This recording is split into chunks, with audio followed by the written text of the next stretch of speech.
2002 માં એકવાર નરેન્દ્રભાઈ વખતે અડપલું કરવાનો ટ્રાય કર્યો, એવો પાઠ ભણાયો કે 2002 પછી 22 તે હજી કોઈ ડોકું ઊંચું નથી કરતું ભાई। नमस्कार दोस्तों, आप देख रहे हैं सोशल न्यूज। मैं आपके साथ मोहम्मद अकरम। सबसे पहले मैं दोस्तों आपको बता दूं कि अमित शाह ने एक बयान दिया है 2002 गुजरात दंगे को लेकर, जहां पे उन्होंने ऐसी टिप्पणी कर दी जिसके बाद राजनीति इकट्ठा होते हुए एक जगह पे दिखाई दे रही है, अगर विपक्ष की बात की जाए, और साथ ही साथ लगातार बीजेपी पे प्रहार करते हुए नजर आ रही।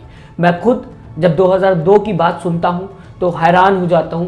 मैं खुद ये सोचता हूं कि किस तरीके से आपके सामने खबर लेके आऊं, क्योंकि कई चीज़ें मेरी आंखों के सामने आ जाती हैं, कई इंटरव्यूज़ आपके सामने मैं लाना चाहता हूं, लेकिन शायद उसे सुनने और समझने के बाद आपको हैरानी होगी कि इस तरीके की बातें 2002 को लेके कैसे कही जा सकती है। वो जख्म जो गुजरात शायद कभी भुला नहीं पाएगा, उसे बार बार जनता के सामने क्यों रखा जाता है। मैं आपको दोस्तों बताना चाहूँगा, मैं सुबह से ही इस बयान को लेके रिसर्च कर रहा था, देख रहा था खबरें, और कई खबरें ऐसे सामने आई मेरी आंखों के जो मैं शायद आपकी आंखों के सामने नहीं लाना चाहूँगा, मैं जो आपको सुनाना नहीं चाहूँगा, जो मैं आपको बताना नहीं चाहूँगा, क्योंकि आपका शायद पूरा दिन उस खबर को सुन के खराब हो जाएगा। सोचिए वो लोग जिनके ऊपर वो रात गुजरी होगी, वो दिन गुजरा होगा, वो किस तरीके से जिंदगी गुजार रहे होंगे।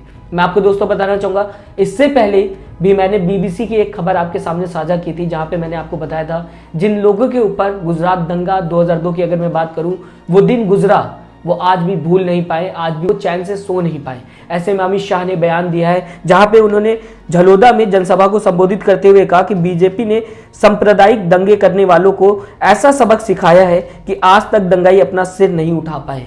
इस बात का क्या मतलब समझा जाए, इस बात को किस तरीके से देखा जाए, क्या ये अमित शाह साफ कर पाएंगे, क्या बता पाएंगे 2002 का जो दंगा हुआ था उसमें किस डायरेक्शन में अमित शाह बात करते हुए दिखाई दे रहे हैं और किसको सबक सिखाया गया है, ये सबसे बड़ा सवाल है। दोस्तों मैं आपको बताना चाहूंगा, अगर न्यूज लॉन्ड्री के एक इंटरव्यू को देखा जाए, जहां पे गुजरात के एक्स सीएम शंकर सिंह बघेला ये इल्जाम लगाते हुए नजर आ रहे हैं कि 2002 में जो भी दंगा हुआ था उसके पीछे सत्ता में जो सरकार थी उस समय वो शामिल थी, उसने कॉन्स्पिरेसी के तहत ये दंगा करवाया था। जहां पे बताया गया कि गोधरा में जो डब्बे जलवाए गए थे वो भी कॉन्स्पिरेसी के तहत जलवाए गए थे। उन्होंने अपनी बात जनता के सामने रखी। न्यूज लॉन्ड्री को जब वो इंटरव्यू देते हुए दिखाई दिए, उन्होंने ये भी कहा कि ऐसा क्या चमत्कार हो गया था 2002 में कि बीजेपी पार्टी सत्ता में आ गई। उन्होंने ये भी बताया कि उस समय स्टेज से ये नारे दिए जाते थे कि अगर हमारी सरकार नहीं आएगी तो मुसलमान आपके घर में घुस जाएंगे।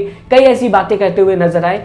एक्स सीएम गुजरात के मैं बात कर रहा हूँ शंकर सिंह बघेला ने इस तरीके की बातें कही। इसके बाद शंकर सिंह बघेला ने यह भी कहा दोस्तों कि उस वक्त मुसलमानों को मारा गया, काटा गया, बच्चों के साथ बलात्कार किया गया, कई ऐसे काम कर दिए गए उस समय। अगर उस समय राजधर्म निभाया जाता तो शायद ऐसा कांड नहीं होता, 2002 का कांड नहीं होता, और ये सरकार भी सत्ता में नहीं आती। उस समय इंसान पूरी तरीके से राक्षस बन गया था। ऐसी बातें एक्स सीएम कहते हुए गुजरात के नजर आए। और ये भी कहा जो पड़ोसी साथ में मिलकर कई सालों से रह रहे थे उन्होंने ही एक दूसरे के ऊपर तलवारें उठा ली थी, एक दूसरे को ही काटना पीटना शुरू कर दिया था। मैं दोस्तों अब आपके सामने वो इंटरव्यू लाना चाहूँगा, छोटा सा पार्ट है क्योंकि ज़्यादा लगा नहीं सकता, कॉपीराइट का इशू हो जाएगा। आपके सामने वो इंटरव्यू जहां पर एक्स सीएम लगातार 2002 कांड को लेकर बीजेपी पर प्रहार करते हुए नजर आ रहे हैं, बीजेपी पर इल्जाम लगाते हुए नजर आ रहे हैं। दोस्तों मैं आपको ये भी बताना चाहूँगा, सुप्रीम कोर्ट में भी इसे लेकर सुनवाई हुई थी।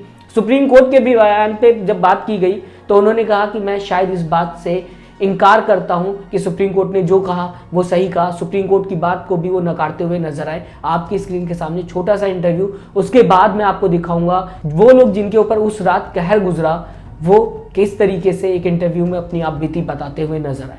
पहले ये इंटरव्यू आपकी स्क्रीन के सामने। आप कह रहे हैं कि 2002 के दंगे की वजह से बीजेपी यहाँ एक सवाल ही पैदा नहीं होता। It is record. और डंके की चोट पर मैं कहता हूँ कि गोधरा का डब्बा जलवाया नहीं गया होता और मुसलमानों को मारे नहीं, काटे गए बच्चियों को, प्रेग्नेंट बहनों को, बूढ़ों को, बिल्कुल राक्षस लोग बन गए, बनाए गए। यही लोग थे, कल पड़ोसी थे। फिलहाल दोस्तों इसके बाद जो इंटरव्यूज मैं आपको दिखाने वाला हूं, जो बातें आपको सुनाने वाला हूं, वो सुनने और समझने के बाद आप हैरान हो जाएंगे, आप डर जाएंगे, आप सहम जाएंगे, क्योंकि वो बातें जो लगातार इस इंटरव्यू में कही जा रही हैं वो दर्दनाक से भी ज़्यादा दर्दनाक है, वो बद से भी ज़्यादा बदतर है। वो रात जब आप सोचेंगे ना तो शायद जिस तरीके से मैं कई समय से सोच रहा था, कई घंटों से सोच रहा था कि ये खबर आपके सामने लाऊं कि ना लाऊं, और साथ ही साथ ये भी सोच रहा था कि ये इंटरव्यूज़ आपको दिखाने चाहिए कि नहीं दिखाने चाहिए। ये सारी बातें सोचने के बाद मैंने ये विचार किया कि शायद सच आपके सामने रखना ज़रूरी है। वो आप बीती जो 2002 में गुजरात के अंदर बीती, गोधरा कांड की अगर मैं बात करूँ तो कई ऐसी कहानियाँ आपके आंखों के सामने मैं ला सकता हूँ। बिल्किश बानो का केस अभी हाल ही में हुआ था, काफ़ी ज़्यादा हाईलाइट हुआ था, जहाँ पे उनके परिवार के 7 लोगों को 11 लोगों ने मार दिया था। उनकी 3 साल की बच्ची का सर पत्थर पे लड़ा कर उसे मौत के हवाले कर दिया था। ऐसी कई बातें बिल्किश बानो केस में देखने को मिली थी। आज उन्हें रिहा कर दिया गया है 15 अगस्त के दिन।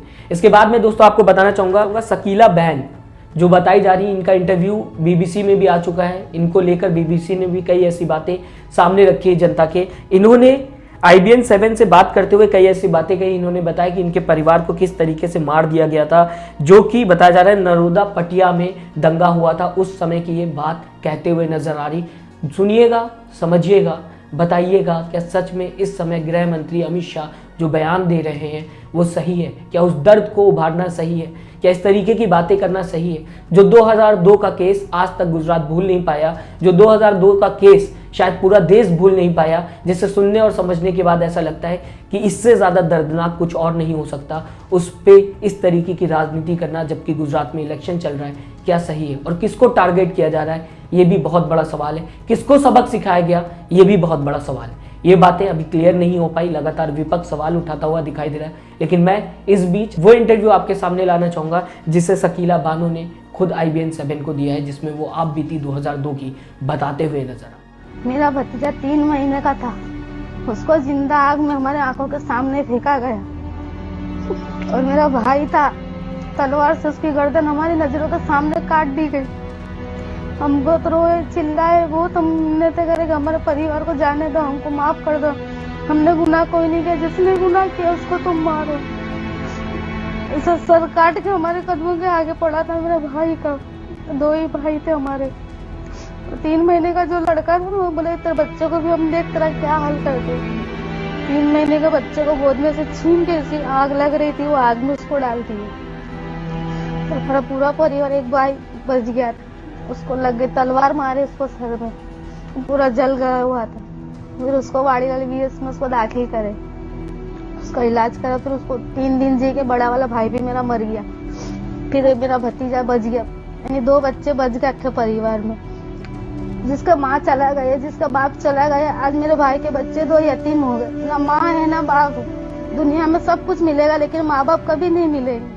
मैं रोज़ खबर बनाता हूं और जब खबर बन जाती है तो आपके सामने लाने की कोशिश करता हूं, आपको एक एक करके हर एक बात बताने की कोशिश करता हूं। लेकिन ये खबर जब मैंने सुना कि अमित शाह ने 2002 दंगों को इस तरीके से जनता के सामने लाने की कोशिश की है, जब अमित शाह ने ये कहा कि मैंने सबक सिखा दिया है, तो मेरे दिमाग में ये आ रहा था कि किसको सबक सिखा दिया, किन लोगों को समझा दिया गया और किन लोगों का सर आज तक उठ नहीं पाया, किन के ऊपर इशारा किया जा रहा है। ये बहुत बड़ी बात थी। मैं दोस्तों आपके सामने दूसरा इंटरव्यू लाना चाहूँगा जहाँ पर बताया जा रहा है कि अब्दुल मजीद ने IBN 7 से बात करते हुए कई ऐसी बातें कही हैं जिसको सुनिएगा, समझिएगा और बताइएगा किसको टारगेट करते हुए अमित शाह नजर आ रहे हैं, किसको समझाते हुए नजर आ रहे हैं, किसको समझाया गया था। तलवार से चीर कर बच्चा निकाल के 2 टुकड़े करे हमारे नजरों से देखते हुए। 4-5 साल का लड़की क्या की, 20 साल का, 25 साल का, 18 साल का एक जवान इस तरह रेप कर रहा है। 12 साल 14 साल की छोकरी को लंगी करके रेप कर रहा है। चिल्ला रही है बच्ची, अब्बा अम्मा बचा लो। ये नजर देखें, रब को सुना रहे, हमारे आंसू निकल निकल के खून निकल गया है। मेरे बीवी बच्चे, 3 लड़के 3 लड़कियां और मेरी बीबी ये मर गए हैं। हमारा लड़का पूरा 20% जला हुआ है, याशीन।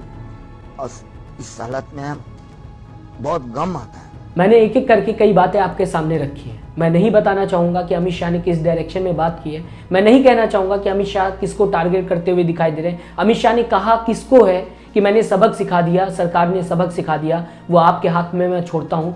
मेरा काम था आपके सामने हर एक बात को रखना। मैंने आपके सामने वो इंटरव्यूज़ रखे जहाँ पे लोग आप बीती सुनाते हुए नजर आए। मैंने आपके सामने बिल्किश बानो का केस रखा। मैंने आपके सामने बताया कि किस तरीके से एक्स CM ने ये कहा है कि उस समय की सरकार जिम्मेदार थी 2002 कांड के लिए। मैंने आपको बताने की कोशिश किया कि अमित शाह ये कहते हुए नजर आए कि 2002 में मैंने सबक सिखा दिया, हमारी सरकार ने सबक सिखा दिया, और आज तक वो लोग सर उठाकर नहीं चल पा रहे हैं गुजरात के अंदर। और ये खबर आज तक में भी छपी हुई है, ऐसी की ऐसी लाइन छपी हुई है। मैं आपको दोस्तों बताना चाहूँगा, आज तक में अपनी वेबसाइट में पूरी इन्फॉर्मेशन दी हुई है, मैं डिस्क्रिप्शन में डाल दूंगा। जलोदा का ये जनसभा थी जहाँ पे अमित शाह इस तरीके का भाषण देते हुए नजर आए। अपना कमेंट जरूर दें, हमें बताएं आपकी विचारधारा क्या है, आप किस तरीके से 2002 कांड को देखते हैं और क्या सच में अमित शाह सही कह रहे हैं, क्या गुजरात के जख्म को बार बार खरोदना सही है।